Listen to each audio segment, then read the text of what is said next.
So what is Stanford looking for in its essays? And now all you can do is make your essay so compelling, no biggie, right? So compelling that the admissions officer is going to find it really difficult to simply reject you without a second thought. We just talked about all of that. But think about, I like to sometimes with students think about that thought problem we might do in philosophy class or psych class, where you have to vote someone off, right? Off the lifeboat or everybody's going to drown. And it's a lot harder to vote off that kid who makes you laugh, in math class than maybe someone you've never met, even if they've got great SAT scores. So really remember that the essay is what's going to humanize you. It's what's going to personalize your application.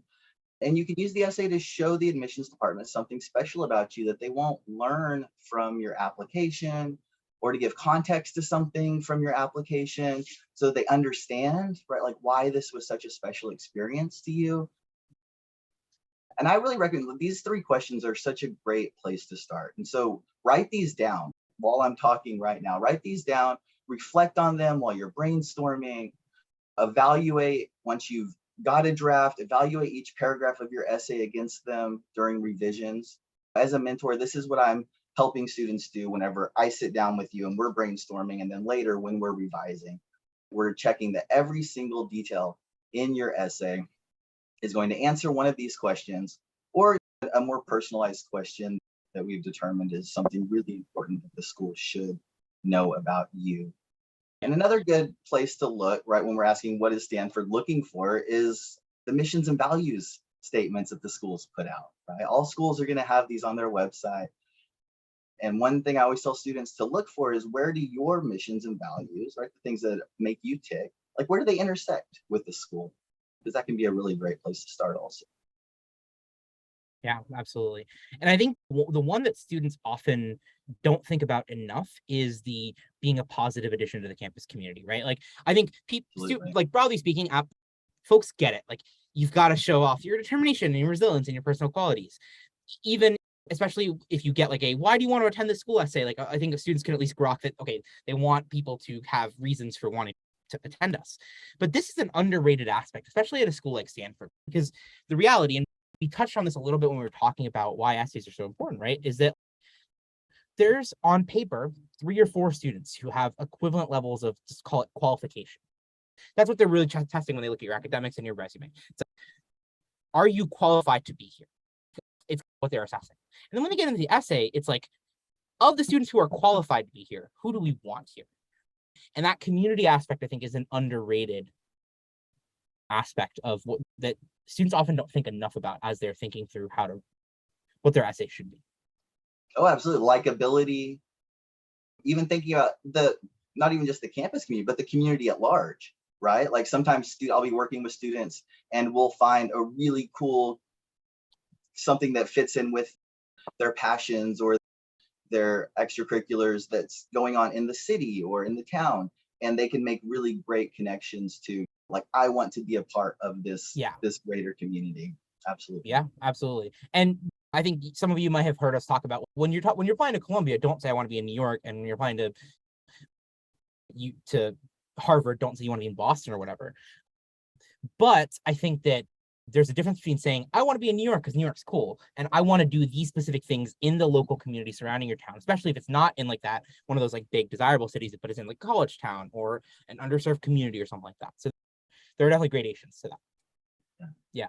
And so just tying some of the themes that we've been hinting at together is that like essays really end up being that tiebreaker, because Stanford has so many qualified applicants for every spot in its class, right? Like Stanford, I think the last time I saw this statistic or heard this from someone in the Stanford admissions office, I think they reject like 2/3 of the students that apply with perfect SAT scores. So it is not just about your qualifications, right? It goes a lot past that. And to a point that Jake has been making, that you really have to make the admissions officer actively choose you. They want you to be a part of their incoming class, a part of the campus, a part of the community, part of the alumni base to some extent. And yeah, I think that sort of sums up what we've been hinting at or threading together over the last couple of slides here. And then another thing that's really important to keep in mind is that there is a human factor, right? Precisely because essays are not this thing that can be algorithmically scored or linearly ranked with a standardized sort of format. There is a pretty substantial human factor. I know, Jake, you've got some experience in admissions offices. You've obviously got a ton of experience advising students as well. How do you think about this human factor? Yeah, no, this is important. And like, this can be a blessing and a curse, or maybe or a curse. And I get the thing that I think of immediately is I get tons of questions from students about whether they should address like this particular, maybe a little sensitive topic or this particular topic. And unfortunately, the question or the answer maybe at the front of it is it depends. But there are ways to look at this. Is it linked to a platform that you're so passionate about that you wouldn't even consider going to a school that rejected you because you wrote about that on your essay? Then if so, maybe we work together to figure out how to do this so well that a school that's going to respect you for having that opinion is definitely going to take you in. But sometimes we've got to think about who might be on the other side of this essays. We're going to have to talk about the costs and benefits of what you're writing about. Determine how sensitive a topic really is. Sometimes a student will think a topic's more sensitive because it's personal to them than it might actually be. So that comes up sometimes too. Or there are ways to talk about things in ways that kind of show an open mind and are useful in that way. We really, though, want to reflect on how's the reader going to take this, right? Is this topic going to overshadow the points you're trying to make about yourself, the things in the essay that you're trying to show them that about who you are and what really makes you? And is there another topic that might make those points a little bit better? Sometimes we look at that. Stanford itself, I think it's important to remember, and I think we'll talk about this a little bit more later, but Stanford is quite liberal, right? I have seen students write some essays that you might not to a less liberal school, but you have to think about, this is the first impression you're making about your personality, right? Would you bring this topic up with someone you just met at a coffee shop or a job interview?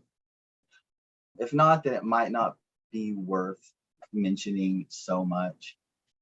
But this also means being very sensitive about not accidentally offending someone. I've seen applications denied because the student said that they were a little OCD about keeping their closet organized, and it offended an admissions officer who actually did suffer from really severe OCD. And when I was in grad schools, I saw a grad school application rejected because the student managed to offend like the entire English department with like a tone-deaf remark that insinuated she wasn't like other nerdy literature majors because she was good looking and outgoing. So we really need to get a second reader, right? That's the rule here, I think. Oh, wow. And check your tone. No, sorry. I still haven't gotten over this person wrote, I'm not like other English literature nerds because I'm good looking. It was impressive. It was pretty impressive writing. I have to. Oh, wow. That's God. I've got to get you on here sometime to talk about like the worst essays you've ever seen, because that one's got to be up there for sure. That one's pretty up there, but yeah, we could do that. That could be fun sometime. Actually. All right. No, I think those are all really great points, Jake. And I think one of the other things that's worth just thinking about is to the point that you just made, right? Like maybe, so I don't know how much you knew your colleague who suffered from severe OCD, but maybe that was something that always messed her up, or maybe that's something that she just felt particularly strongly on that day. Maybe she just had a challenging situation that sort of affected her. But the important kind of thing to keep in mind is that there is a bit of randomness, right? And I'm not here to lie to those of you in the audience, right? There is a degree of just chance because you have human beings on the other side doing this and they're going through human experiences. Now, that's one of the reasons why it's so important for you to humanize yourself in your college essays, but you have to keep that perspective of sometimes you're just going to get unlucky. And that's why you never hear me, unlike maybe some people in the sort of admission space, be like, let me guarantee you admission to blah, blah, blah. Okay, unless you are one of the 10 best volleyball players in the world at your age, right? Like, I can't guarantee you admission to any particular school. What I can help you do is maximize your chances, and what people like Jake can help you do. And part of that comes from the fact that you do have these human beings, and you do have them having these distinct sort of reactions to stuff, and having day-to-day human experiences, then coming in and making decisions about your admissions. So just hope that you all carry that perspective with you, right? That sometimes you can do everything right and you still can't quite control the outcome. And that's not necessarily fair. Or certainly it's going to lead to an unfair outcome for some of you, but it also is just, it is the way the world is. And I just want you all to have that perspective as you go through the admissions process.